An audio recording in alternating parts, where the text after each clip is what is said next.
Poštovani gledatelji OTV-a, želimo vam dobar dan u panorami Zagrebačke županije. Ostanite i danas s nama. Na početku panorame Zagrebačke županije odlazimo u Dugo Selo. Završeno 600 metara nogostupa uz Rugvičku, asfaltiran prvi Savski odvojak. U posao uvedeni izvođači radova Pump Track poligona. DKPC nabavio novo komunalno vozilo. Ženski rukometni klub Dugo Selo najbolja je ženska ekipa Zagrebačke županije. Održan Dan Narcisa i veliki motoparti motokluba Sveti Martin. Završeni su radovi na nogostupu u Rugvičkoj ulici u dužini 630 metara i vrijedni oko 1.200.000 kuna. Jedan od 5 planiranih nogostupa koji se grade ovog proljeća. To je sve predviđeno planom od nekakvih 7 milijuna kuna, 8 koliko smo predvidjeli za svih 5 nogostupa. Lovretićeva je gotov, Ivana Gorana Kovačića samo čekamo završni spoj zbog vodovode i odvodnje koji ispituju tlak vode. On će biti isto ovaj tjedan asfaltiran. Najzahtjevniji će biti onaj u Šaškovečkoj zbog potpornih zidova i terena koji je već isto krenuo i na kraju ostaje onaj u Ostrni dok se još riješe neka sitna pitanja oko projekta i nadajmo se da do kraja 5. mjeseca bi trebalo biti sve gotovo, ovisno o vremenskim prilikama. Tada nastavljamo dalje, nadajmo se da ćemo u ljetu već 1.7. krenuti sa Zagrebačkom ulicom nogostup i kružni tok Lidl. Po ljeti kada će biti manje prometa, ipak je to glavna prometnica i bit će malo zastoja, do jeseni bi to sve trebalo onda biti gotovo. Hvala građanima na strpljenju, ipak je ova glavna cesta prema autoputu. Spojeno je Dugo Selo od sjevera do juga, nastavljamo dalje. Sljedeći projekt će biti Huzanićeva, nadamo se iduće godine i onda okolo po naseljima, centar. Jednostavno, nadamo se do kraja ovog mandata asfaltirati sve ceste koje će biti moguće i nogostupe postaviti svugdje gdje ima stanovnika. Nogostup je gotov, no Županijska uprava za ceste još treba obnoviti asfaltni sloj na dijelu prometnice uz nogostup. Saznali smo od Ante Šimunovića, koji nas je upoznao i sa dijelom do sada obavljenih radova. Znači, dionica je duljine nekih 630 metara, širina nogostupa je oko 1,5 m i na toj dionici smo izveli dodatno još nekih 200 metara oborinske kanalizacije, tako da je sad cijela površinska odvodnja kolnika, to jest ceste riješena. Također prošli tjedan asfaltirana je i ulica Prvi Savski odvojak od Rugvičke prema Novom nadvožnjaku. Radi se o jednoj od kratkih, ali zahtjevnih dionica, što zbog otkupa zemljišta, što zbog komunalne infrastrukture. Naime, ova cesta je malena i kratka i nije samo za cestu do nadvožnjaka, nego preko puta nje kreće novi projekt koji ide skroz u političku zonu sa svom infrastrukturom 800 metara duljine koji će kroz ovo ljeto isto biti gotov. Dakle, ovo je samo jedan dodatni dio radovima za poduzetničku zonu. Nadajmo se uskorom asfaltiranju te jadne ceste od nadvožnjaka do Rugvičke, tako da će biti ovaj jedan uklopljeni dio prometnica. Za sada je nogostup samo s jedne strane prometnice, no planira se i na drugoj strani. Ovo su sredstva grada, predviđena ranije, imali smo prvi dio posla, ovo je sada drugi dio posla. Prvo je bio napravljen nogostup, a sada smo išli i na proširenje ceste i predvidjeli smo nogostup i sa suprotne strane koji će nakon imovinskih odnosa isto biti riješen. Tako da sva djeca i svi ljudi koji će htjeti pješke u školu ili preko puta u nove trgovačke centre će imati jednu sigurnu prometnicu. U reciklažnom dvorištu Andrilovec Dugoselski komunalno-poduzetnički centar preuzeo je kamion za odvoz i razdvajanje otpada vrijedan preko 2.400.000 kuna, dijelom financiran iz europskih sredstava, rekao je pritome direktor Tadija Penić.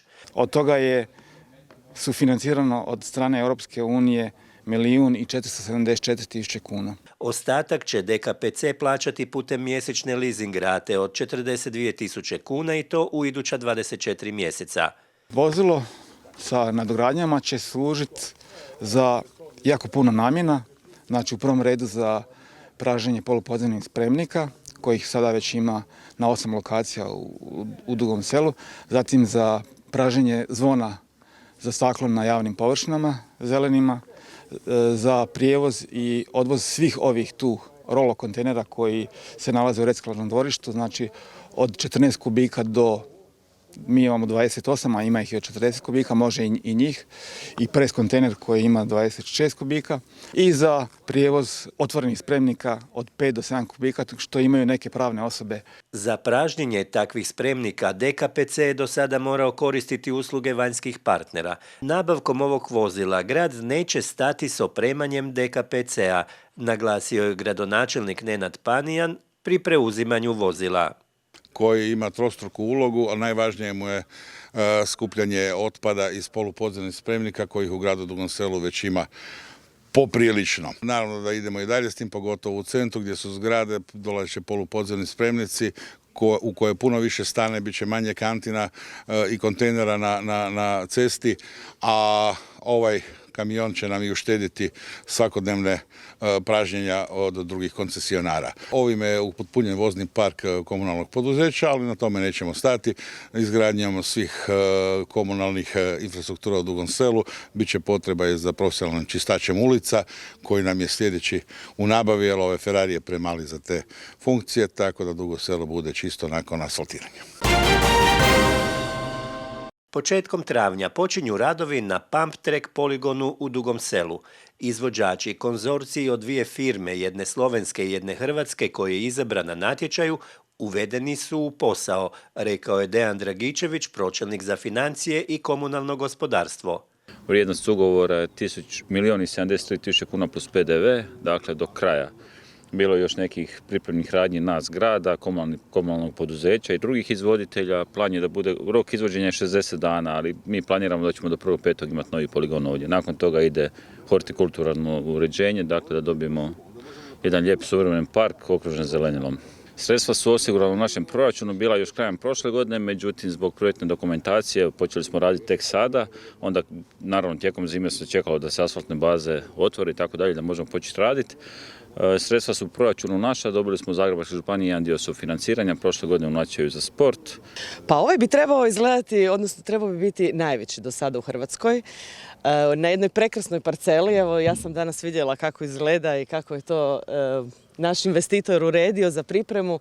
Uistinu super lokacija, evo ne mogu niti izraziti svoje zadovoljstvo. Jedan dobar sportski trend u sportskoj infrastrukturi, to su Pump Track poligoni. Možemo to reći za sve generacije, od 2 pa do 70 godina.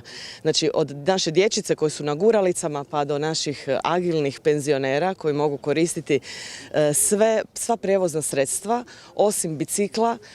Pump Trackom se može voziti skejtom, romobilom, rolom, čak je namijenjen, i to je posebno za naglasiti, sa osobama sa teškoćama u razvoju, znači sa invalidskim kolicima se može na jedan vrlo interesantan i zabavan način provoditi vrijeme ovdje na Pump Track poligonu. Inače, Pump Track staze su posljednje 2-3 godine svjetski trend u sportskoj infrastrukturi. Jer pokriva nešto što se dešava vani kao outdoor aktivnost, što je danas potrebno našoj djeci da se maknu od kompjutera, laptopa, mobitela, da što više borave u prirodi, potiče agilnost, mobilnost, razvija ravnotežu, motoriku kod mladih, kod djece pogotovo, i uporabu bicikla kao transportno sredstvo. Kao jedan od manjih gradova mi moramo jednostavno se izdići u nečemu, a izdižemo se u sportskim objektima. Prošle godine smo otvorili veliki travnjak umjetne trave i dobili puno novih klinaca. Ovdje ćemo otvoriti, nadam se, u svibnju mjesecu već najveći poligon Pump Tracka u Hrvatskoj. Preko 1500 kvadrata, 1700 kvadrata površine, znači nekakvih 500 metara dužine staze. Ovdje će doći klinci i oni malo stariji iz cijele Hrvatske, a najvjerojatnije iz Europe. Probat ćemo organizirati ovdje natjecanja i dati Dugom Selu jednu novu sportsku aktivnost. Nešto novo, nešto što će adrenalin u klincima i nama malo starijima pobuditi na ovom obronku Martinbrega, iznad srednje škole, iznad sportske dvorane, iznad naših sportskih objekata, ali tu nećemo stati. Više od 3000 narcisa planulo je za sat vremena u ovogodišnjoj akciji Dan narcisa, koju tradicionalno u Dugom Selu organizira Gradsko društvo Crvenog križa uz pomoć volontera, škola, Gradske udruge umirovljenika i Sindikata umirovljenika. Vrlo smo sretni što smo uspjeli već sada u ranim satima sve prodati. Odnosno nismo ni prodavali, ljudi su samo davali priloge i to vrlo obilato. Prodano je 1000 narcisa u roku 2 sata. Ravnateljica Doma zdravlja Zagrebačke županije ispostava Dugo Selo Sunčana Žuteković ističe da je važna prevencija, ali još važnija rana dijagnostika. Karcinom dojke je jedan od najčešćih karcinoma u žena. Nekad je prije bio na prvom mjestu, sad je poslije karcinoma kolona pao na drugo mjesto i tu je blizu karcinom pluća. Danas, u današnje vrijeme, sve mlađe žene, nažalost, oboljevaju od karcinoma dojke. Svi mislimo neće se dogoditi nama, to nikad zapravo ne možete znati. Prevencija, odnosno, ja bih to možda prije rekla, prevencija je jedno, rana dijagnostika drugo. Prevencija je način života našeg sa što manje stresa, sa što zdravijom prehranom, više sna i jednim zadovoljnim životom koliko je to moguće u ovim okolnostima. A rana dijagnostika nam je iznimno važna iz razloga što sve što u principu rano dijagnosticirate spasite ljudski život. Ljudski život nema cijene.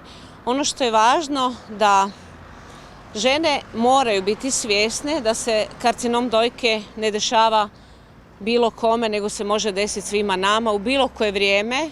Važna je kontrola, samokontrola, redovan samopregled, slušati svoj organizam i radiološka kvalitetna dijagnostika.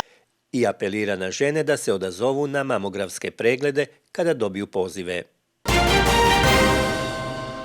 Na svečanosti u Svetom Ivanu Zelini zajednica športskih udruga i Saveza Zagrebačke županije proglasila je najbolje sportaše i sportske kolektive za 2021. godinu, a najbolja ženska ekipa Zagrebačke županije još jednom je ženski rukometni klub Dugo Selo 55. Koji i ove godine, to jest prošle godine s 21. ima iznimne rezultate u svom klupskom natjecanju. Naime, natječemo se u prvoj Hrvatskoj ženskoj ligi već par godina i zauzimamo negdje srednje mjesto na tablici. Cure su si dobre, čak se i privatno potpomažu, uzajamno daju podršku jedno drugo. Isto takva je situacija i u ekipi na terenu i imamo recimo 50% mladog kadra, mladih cura koje uče, rade i do te mjere da se neke već otišle kao juniorke prema klubovima koji imaju malo veće pozicije nego što je naša. Za uspješne rezultate u konkurenciji sportskih klubova nagrađen je i stolnoteniski športski klub Dugo Selo, dok su među nagrađenim mladim sportašima do 15 godina Katija Vuković iz ženskog rukometnog kluba Dugo Selo i David Kajtazi iz nogometnog kluba Dugo Selo, koji za svoju nagradu zahvaljuje svim članovima svoje momčadi, starijih pionira nogometnog kluba. Pa zaslužio sam i pomoć igrača i bez njih ne bi mogao, meni znači puno i u daljnjem razvoju mi pomaže da budem još bolji i jači, a bez njih ne bi uspio. To je pola je moja, pola je njihovo, tako da zaslužan rad. I na kraju još nekoliko kratkih vijesti. Članovi motokluba Sveti Martin organizirali su još jedan uspješan rođendanski motoparti povodom obilježavanja 14. rođendana. Više stotina motorista iz Hrvatske, ali i susjednih zemalja, prvo se okupilo na svetoj misi u župnoj crkvi Svetog Martina, nakon koje je obavljen i jedinstveni blagoslov motora. Potom su u defileu krenuli prema općini Brckovljani i posjetili obiteljsku siranu Zadravec u Kusanovcu, da bi druženje završili tradicionalnim grahom i koncertom uz klubske prostorije na Novom Sajmištu. Predsjednik kluba Bernard Beroriha izuzetno je zadovoljan odazivom na ovogodišnji rođendanski parti, koji je, kako kaže, okupio oko 500 bajkera.